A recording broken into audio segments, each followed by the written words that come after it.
রাজ্য পুলিশ এবং গোয়েন্দা দপ্তরে কাজ হচ্ছে না দেখে রেলযোগে নেশা সামগ্রী আমদানির ঘটনা তদন্তের জন্য কেন্দ্রীয় রেলমন্ত্রী অশ্বিনী বৈষ্ণবকে চিঠি দিল যুব কংগ্রেস এবং মহিলা কংগ্রেস।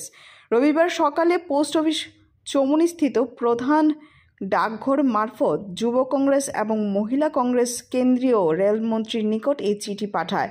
চিঠিতে রেলযোগে গাঁজা আমদানি কাণ্ডে জড়িত অভিযুক্তদের দৃষ্টান্তমূলক শাস্তির দাবি জানানো হয়েছে।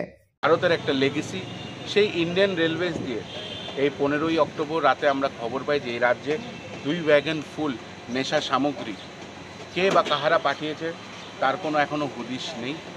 এবং যেই সরকার দেশে এবং এই রাজ্যে নেশামুক্ত দেশ এবং রাজ্য বানানোর প্রতিশ্রুতি দেয় এবং দিয়েছে, সেই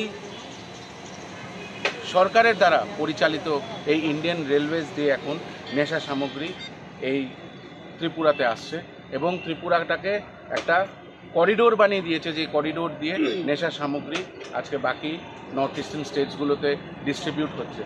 খুব ধিক্কারজনক, খুব নিন্দাজনক। ত্রিপুরা প্রদেশ যুব কংগ্রেস এবং মহিলা কংগ্রেস একত্রিতভাবে আজকে আমরা আমাদের রেলওয়ে মিনিস্টার শ্রী অশ্বিনী বৈষ্ণবজিকে আজকে চিঠি পাঠিয়ে আমরা জানতে চেয়েছি যে আপনি যে দপ্তরের মন্ত্রী, এই রেলমন্ত্রী, এবং আপনার রেল দিয়ে ত্রিপুরাতে এইভাবে নেশার সামগ্রী ইম্পোর্ট করা হচ্ছে এবং